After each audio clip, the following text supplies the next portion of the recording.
Dnes se spolu vydáme na prohlídku Karlovarské čistírny odpadních vod. To se budeme dívat, jak se čistí voda z kanálů? Přesně tak, ale neboj, nakonec budeš překvapený, co všechno se tu dozvíš. Čistírna odpadních vod v Karlových Varech je největší čistírna v Karlovarském kraji. Jejím vlastníkem je Vodohospodářské sdružení obcí západních Čech. Provozování čistírny zajišťuje akciová společnost Vodárny a kanalizace Karlovy Vary, vystupující pod značkou Vodaqua. A čistí se tu odpadní voda z Karlových Varů? Čistírna zpracovává odpadní vody nejen z Karlových Varů, ale i z okolních 10 obcí. Je na ní napojeno 63 000 obyvatel, ale také řada průmyslových podniků. Kapacita čistírny je projektována na 80 000 ekvivalentních obyvatel. A kolik vody na čistírnu přiteče? Denně na čistírnu přitéká průměrně 25 000 metrů krychlových odpadních vod. Za vteřinu sem tedy přiteče necelých 300 litrů, to je pro představu 1,5 vany. Takové množství vody a takovou rychlostí? No vidíš, už jsi překvapený, ale než tě zahrnu dalšími informacemi, pojďme se podívat trochu do historie. Před zavedením veřejné kanalizace v Karlových Varech byly u některých domů odpadní vody shromažďovány v jímkách. Většinou se však odváděly přímo do řeky Teplé. To způsobovalo především v období letního sucha vážné hygienické problémy. To si dovedu představit. Kdy se postavily kanály? První sběrné kanalizační stoky byly v Karlových Varech vybudované koncem 19. století. Poté se začala stavět oddílná kanalizace pro splašky a dešťovou vodu. S čištěním vody si asi tehdy hlavu nalámali. Čistírna byla vybudovaná až v 60. letech 20. století, kdy byla také rekonstruovaná kanalizační síť města. Na ní se postupně připojovaly další části Karlových Varů. Takže dnes už je na čistírnu napojené celé město? Ano, za posledních 20 let se dostavěly chybějící kanalizace a dnes už v Karlových Varech prakticky neexistují žádné volné výustě. Na čistírnu se také postupně napojily další obce. Mě by zajímalo, jestli jsou v našem městě takové široké kanály, ve kterých se dá schovat, jako ve špionážních filmech. I v Karlových Varech najdeme podobné kanalizační štoly, kterými se dá procházet. Těch je ale jen nepatrná část. Jinak se jedná o potrubí o průměru od 20 cm do 1 metru, většinou z kameniny a betonu. Celkem je to zhruba 230 km kanalizace, což je asi vzdálenost z Karlových Varů do Hradce Králové. Odpadní voda se touto kanalizací odvádí gravitačně i čerpáním pomocí čerpacích stanic, kterých je v celém systému asi 30. Fíha, to je tedy pořádná délka. A kdo se o tak velkou kanalizaci stará? Údržbu kanalizační sítě zajišťuje specializovaný provoz Vodaquy. K tomu je vybavený mechanizací, dopravní technikou i speciálním nářadím. Technický stav kanalizací se dnes monitoruje pomocí moderního kamerového systému. A čerpací stanice jsou téměř všechny dálkově sledované a ovládané z centrálního dispečinku Vodaqvy. Dokonce i kanály jsou dneska online. A z kanalizace pak všechno teče na karlovarskou čistírnu? Ano, odpadní vody se stékají do hlavní kmenové stoky, která je přivede na čistírnu. A my se konečně půjdeme podívat, co se na samotné čistírně děje.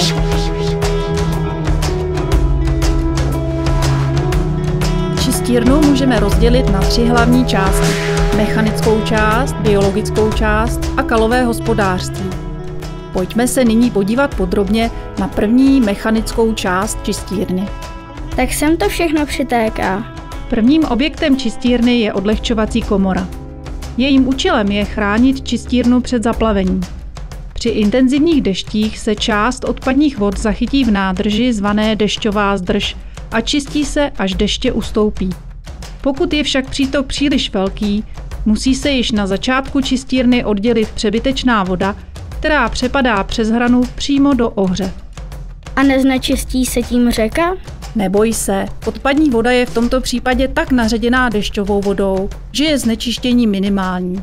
Navíc jsou za přepadem umístěny hrubé česle, které z vody zachytí velké plovoucí nečistoty. Takže si s tím příroda bez problémů poradí. Za odlehčovací komorou voda gravitačně natéká do objektu zvaného česlovna.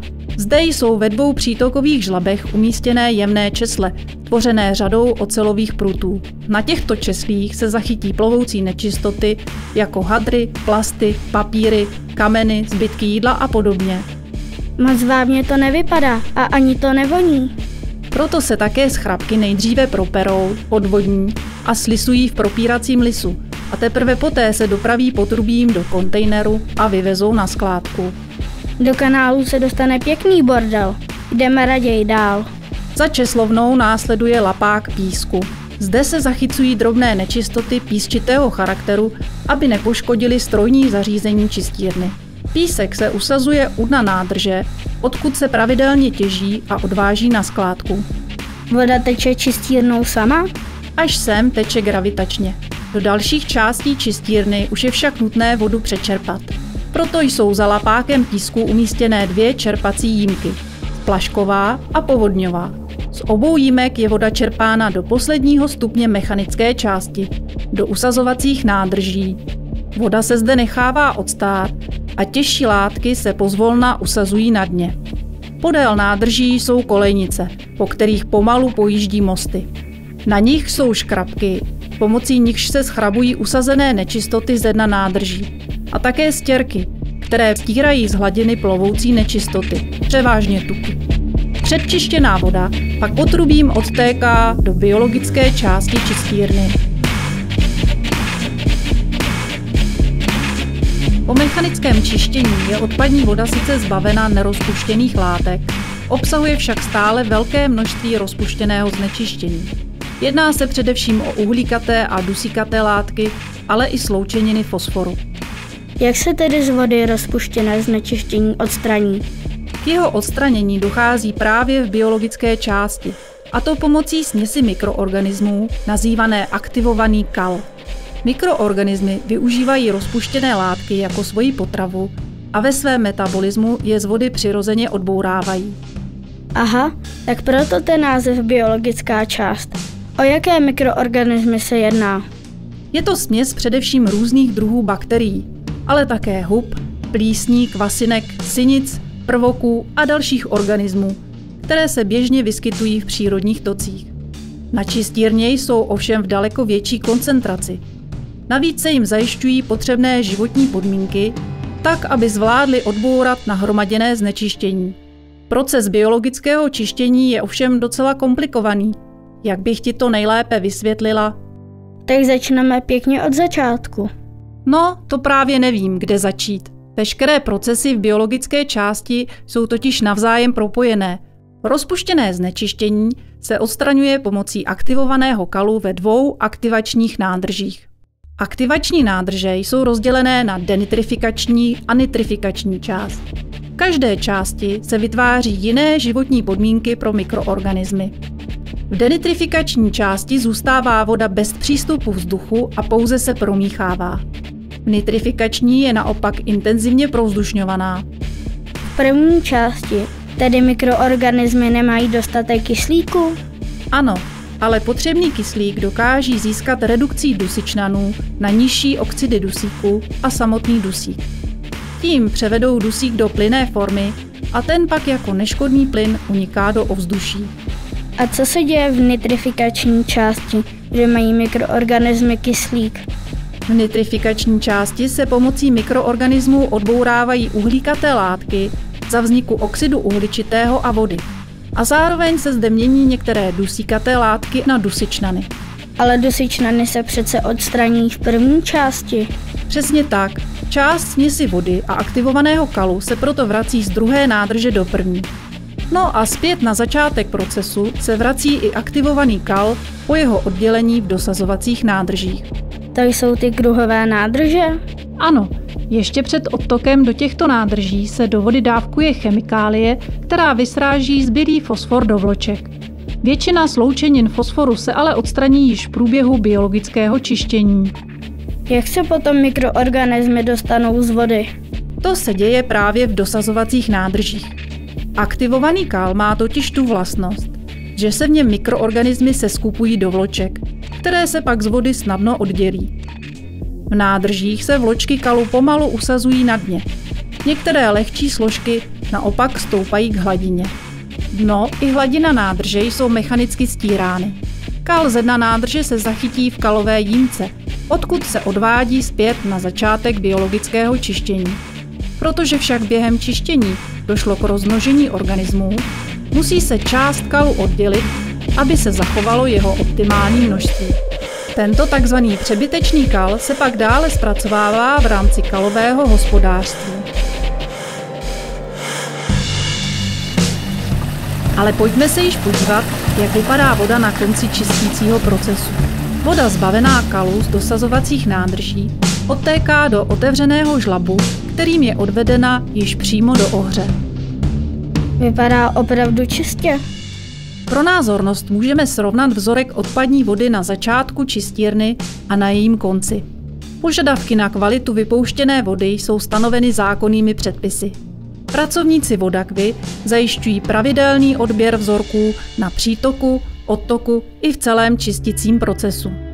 Analýzy těchto vzorků se provádí v akreditované laboratoři Vodakvy. Na základě výsledků analýz se pak upravují technologické procesy čištění, tak, aby bylo trvale dosaženo požadovaných parametrů kvality vyčištěné vody. Konec konců nejlepším důkazem toho, jaký výsledek čištění má, je kvalita vody v řece. Dostáváme se k poslední části čistírny, kalovému hospodářství.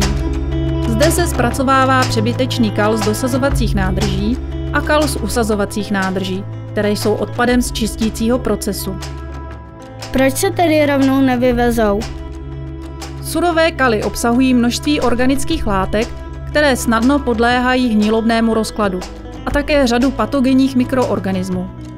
Navíc jsou v tekutém stavu, ve kterém by se těžko převážely. Musí se tedy nejdříve zbavit nebezpečných látek a odvodnit. Biomasa obsažená v kalech je však zároveň cenným zdrojem energie. Byla by škoda ji nevyužít. Jak se z biomasy vyrobí energie? Aby se v kalech snížilo množství nebezpečných organických látek, prochází procesem zvaným vyhnívání. Při něm se zároveň uvolňuje bioplyn a ten se právě využívá pro výrobu energie. Přebytečný kal se nejdříve částečně zahustí ve flotační nádrži či pomocí odstředivky a poté se spolu s kaly z usazovacích nádrží odvádí postupně do první a druhé vyhnívací nádrže. To jsou ty dvě velké budovy? Ano. V první nádrži se kaly zdrží 22 dní, v druhé potom dalších 20. Zůstávají zde bez přístupu vzduchu, promíchávají se a zahřívají na teplotu až 40 stupňů Celsia. Vzniklý bioplyn se jímá do plynojemu a poté je odváděn do kotelny, jejíž součástí je kogenerační jednotka. V té se z něj vyrábí elektrická a tepelná energie. To není špatné, taková ekologická energie. Co se pak stane se zbylým kalem? Vyhnilé kaly stále obsahují velké množství vody. Nejdříve se odvedou do homogenizační nádrže, kde se promíchají, aby vznikla stejnorodá směs. Sem se také čerpají kaly svážené z okolních menších čistíren. Kaly dále pokračují do odvodňovací linky, kde se nejprve odvodní na odstředivkách a poté vysuší pomocí horkého vzduchu v sušárně kalů. Výsledkem je suchý granulát, který se pak z čistírny vyváží k dalšímu použití. No, přesvědčila jste mě, že čištění odpadních vod není vůbec jednoduchá záležitost. To není. Technologie na čištění odpadních vod se neustále vyvíjejí. Zpřísňují se také legislativní požadavky na kvalitu vyčištěné vody i ekologické zpracování kalů. Jen tato čistírna prošla od 90. let minulého století 3 rozsáhlými rekonstrukcemi, v rámci nichž byla modernizována a rozšířena. Zásadně se změnilo i řízení čistírny. V minulých 20 letech byla postupně automatizovaná a dnes je plně řízena pomocí počítačového řídicího systému. Dnes jsou všechny technologické části čistírny kontrolované a ovládané 24 hodin denně přímo z centrálního dispečinku. Taková virtuální čistírna. Přesně tak. Na dispečinku se také spolu rozloučíme. Doufám, že se ti prohlídka líbila. Popravdě, mě tu dost věcí překvapilo. Netušil jsem, že je tady tak rozsáhlá kanalizace, ani že čištění odpadních vod je tak složité. A pamatuješ si, co se v jednotlivých částech čistírny děje? Určitě. V první části se z vody odstraní nerozpuštěné nečistoty. Správně. V další části se pak pomocí mikroorganismů z vody odstraňuje rozpuštěné znečištění. Proto se nazývá biologická část. Velkou práci dá i zpracovat odpad z čištění. Takzvané kaly. A moc se mi líbilo, že se ten odpad využívá i pro výrobu energie. Už se těším, kam vyrazíme příště. Třeba pro změnu do vodárny, kde se vyrábí pitná voda. Tak platí. Nashledanou.